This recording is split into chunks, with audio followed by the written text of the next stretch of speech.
وَلَقَدْ يَسَّرْنَا الْقُرْآنَ لِلذِّكْرِ فَهَلْ مِن مُّدَّكِرٍ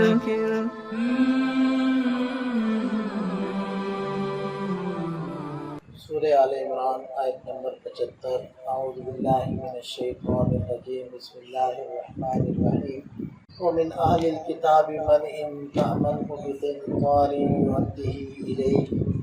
ومنهم من ان تأمنه بدینار لا يؤده الیک الا ما دمت علیہ قائما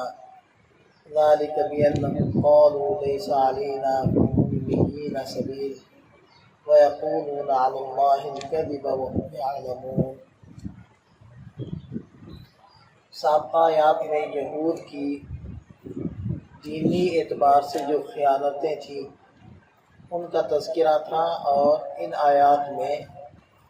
یہود کی دنیاوی اور مالی اعتبار سے جو خیانتیں تھیں ان کا تذکرہ آ رہا ہے۔ تو ارشاد فرمائے کہ وَمِنْ أَهْلِ الْكِتَابِ، ان اہل کتاب یعنی یہود میں سے کچھ لوگ ایسے بھی ہیں کہ ان تأمنہ بقنطار، اگر آپ ان کے پاس اپنے مال کا ایک ڈھیر بھی بطور امانت کے رکھوا دیں، یؤدیہ الیک، تو وہ آپ کو مطالبے پر ادا کر دیں گے۔ وَمِنْهُمْ مَنْ إِنْ تَأْمَنْهُ بِدِینَارٍ لَا يُؤَدِّهِ إِلَیک، اور ان میں سے بعض وہ بھی ہیں کہ اگر آپ ان کو ایک دینار بھی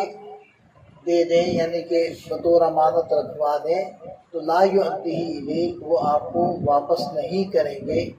الا یہ کہ آپ ان کے سر کے اوپر کھڑے رہیں اور ان کا پیچھا کریں تو پھر ہے، ورنہ وہ آپ کو ادا نہیں کریں گے۔ دیکھیں، اگر یہاں سے مراد وہ یہود ہے کہ جو مسلمان ہو گئے تھے، یعنی جو پہلی قسم ہے کہ وہ مال کا ڈھیر بھی اگر رکھوا دیں تو مطالبے پر ادا کر دیں گے، اگر اس سے وہ یہود مراد ہے کہ جو اب مسلمان ہو چکے ہیں، پھر تو بات بالکل واضح ہو گئی۔ لیکن اگر یہودی ہی مراد ہے تو گویا کہ اسلام مدح کر رہا ہے اور کھلے دل کے ساتھ تعریف کر رہا ہے اچھے فعل کی، لیکن اس تعریف کرنے سے یہ لازم نہیں آتا، یہ کوئی ضروری نہیں ہے کہ اخروی اعتبار سے، قیامت کے اعتبار سے بھی ان کے عمل کی کوئی حیثیت ہے، کیونکہ ظاہری بات ہے آخرت میں بدلہ اسی عمل کا ملنا ہے کہ جب انسان دنیا کے اندر اس عمل کو کرتے ہوئے صاحب ایمان بھی ہو۔ اگر صاحب ایمان نہیں ہے تو دنیاوی اعتبار سے تو اس کے فوائد ہوں گے، نیک نامی ہو جائے گی، بیماریاں کم ہو جائیں گی، عمر لمبی ہو جائے گی، اور مال میں برکت اور کثرت تو ہو جائے گی، لیکن آخرت میں اس کو کچھ نہیں ملنے والا۔ تو اگر یہودی ہی مراد ہے تو پھر اسے مطلب یہ ہے کہ اس کی مدح ہو رہی ہے، اس کی اچھی صفت کو اسلام کھلے دل سے قبول کر رہا ہے، اس کی تعریف کر رہا ہے، لیکن آخرت میں اس کو اس کا کوئی بدلہ نہیں ملنے والا۔ اور ساتھ میں ایک بہت زبردست رہنمائی ہمیں حاصل ہوتی ہے کہ جب کوئی داعی ہو، کوئی تبلیغ کرنے والا ہو، کوئی دعوت دینے والا ہو، تو اسے چاہیے کہ جس کو دعوت دے رہا ہے جہاں اس کی نظر اس کی خامیوں پر ہوتی ہے وہیں اس کی خوبیوں کے اوپر بھی نظر ہونی چاہیے، اور اگر کوئی خوبی نظر آتی ہے تو اس کو سراہے کھلے دل کے ساتھ، تو اس کو قبول کرے اور اس کو بتلائے کہ یہ خوبی اس کے اندر پائی جاتی ہے۔ یہ چیز اس کو متوجہ کرے گی، اس کے دل کو نرم کرے گی، اور حق قبول کرنے کے اندر اس کی معاون بنے گی، کیونکہ وہ یہ سمجھے گا کہ یہ میرے اچھے کو اچھا کہہ رہا ہے، اور جو میرے اندر کمی اور برائی ہے اس کی طرف مجھے متوجہ کر کے اس برائی کو دور کرنا چاہتا ہے، تو اس کے دل کے اندر نرمی پیدا ہوگی۔ لیکن اگر بندہ بس ہر چیز کو غلط ہی قرار دے کہ سب کچھ ہی غلط ہے، تمہارا غلط بھی غلط ہے اور ٹھیک بھی غلط ہے، تو پھر یہ چیز اس کو بات کے قبول کرنے سے دور ہٹائے گی اور اس کے اندر شدت پیدا کرے گی، مقابلہ بازی پیدا کرے گی۔ اور فرمایا کہ ذالک بانہم قالوا، یہ ان کا معاملہ ایسا کیوں ہے کہ اکثر و بیشتر ایسے ہیں کہ وہ امانت کو واپس نہیں کریں گے، وہ قابو ہو جائیں گے۔ ایسا معاملہ ان کے اندر کیوں ہے؟ تو اس کی وجہ فرمائی کہ قالوا لیس علینا فی الامیین سبیل، یہ کہتے ہیں کہ ہمارے ذمے امیین کے بارے میں، یعنی غیر یہودیوں کے بارے میں کوئی پکڑ نہیں ہے۔ اگر ہم ایسا معاملہ کرتے ہیں کہ لے کر مال اس کو واپس نہیں کرتے، منکر ہو جاتے ہیں، تو ہمارے اوپر کوئی پکڑ نہیں ہے۔ یہ ان کے پاس جو تورات ہے اس کے اندر تو یہ بات نہیں ہے، البتہ ان کی جو کتاب ہے تالمود، جو ان کے لیے بڑی معتبر ہے اور جس کے اندر بڑی تفصیلی طور پر ان لوگوں نے کچھ چیزیں لکھی ہوئی ہیں، تو اس کتاب کے اندر یہ بات انہوں نے درج کی ہوئی ہے کہ اگر کسی یہودی کے ساتھ تمہارا معاملہ ہوا، کوئی معاہدہ ہوا، تو اس کو تو پورا کرنا فرض ہے،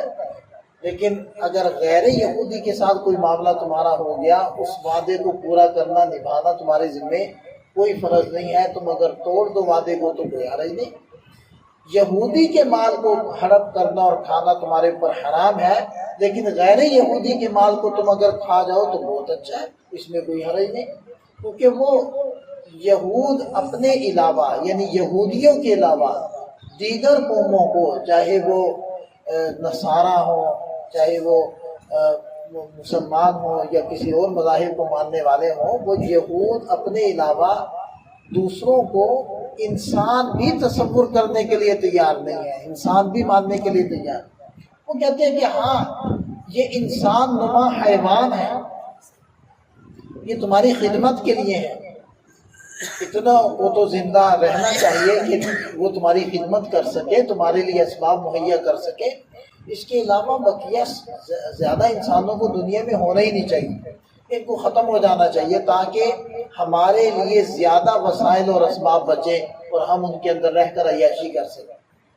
تو وہ اصل میں مسلمانوں کے دشمن نہیں ہے، وہ تو انسانیت کے دشمن ہے، اپنے علاوہ وہ سب کے دشمن ہے۔ یہ بات وقتی طور پر تو امریکہ کو بھی سمجھ میں نہیں آ رہی، اور لکھنے والے لکھتے ہیں کہ اس وقت دنیا کے اندر جو سب سے زیادہ بے وقوف بننے والی قوم ہے تو وہ اب امریکہ کے رہنے والے لوگ ہیں، جو سب سے زیادہ یہودیوں کے ہاتھوں میں بے وقوف بن رہے ہیں۔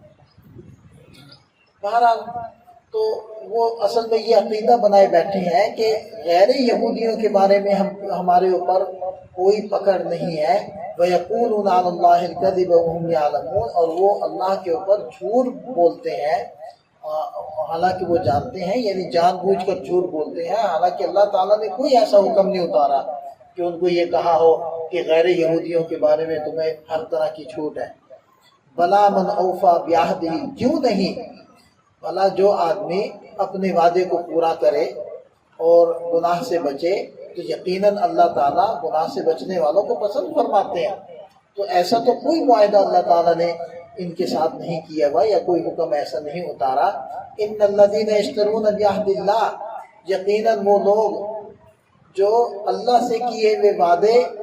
اور اپنی قسموں کے بدلے میں دنیا کا تھوڑا سا مول لے لیتے ہیں، یعنی اپنی قسموں اور وعدوں کا سودا کر کے تھوڑا سا مول لے لیتے ہیں، یعنی وعدوں کو توڑتے ہیں۔ ایک ہوتا ہے معاہدہ اور ایک ہوتا ہے وعدہ۔ معاہدہ جانبین سے ہوتا ہے، تو اگر جانبین سے کوئی معاہدہ کیا ہوا ہے اور وہ اس کو توڑ رہے ہیں تو اولئک لا خلاق لهم فی الآخرہ، ایسے لوگوں کا آخرت میں کوئی حصہ نہیں ہے۔ نبی پاک صلی اللہ علیہ وسلم کا ایک ارشاد ہے کہ اگر کوئی شخص جھوٹی قسم کھا کر کسی مسلمان کا مال ہڑپ لے، کھا جائے، تو وہ اپنے اوپر آگ کو واجب کرتا ہے۔ تو اس پر صحابہ نے پوچھا کہ اللہ کے رسول، کیا اگر معمولی مال کے لیے ایسا کرے تو اس کے لیے بھی یہی وعید ہے؟ تو آپ علیہ السلام نے فرمایا ہاں، اگرچہ درخت کی ایک سبز ٹہنی کیوں نہ ہو، یعنی بہت معمولی سی چیز، کہ اگر معمولی سی چیز بھی کسی مسلمان کی وہ جھوٹ بول کر جھوٹی قسم کھا کر لے گا تو وہ اپنے پر آگ کو واجب کر رہا ہے۔ تو قرآن نے کہا کہ ایسے لوگوں کا آخرت میں کوئی حصہ نہیں۔ وَلَا يُكَلِّمُهُمُ اللَّهُ، نہ تو اللہ تعالیٰ ان سے بات کریں گے قیامت کے دن، ولا ینظر الیہم، نہ کسی قسم کی رعایت والی نظر فرمائیں گے یوم القیامہ، قیامت کے دن، ولا یزکیہم، اور نہ ان کو گناہوں سے پاک کریں گے، ولہم عذاب علیم، ایسے لوگوں کے لیے دردناک عذاب ہوگا۔ اللہ تعالیٰ ہمیں سمجھ عطا فرمائے، عمل کی توفیق عطا فرمائے۔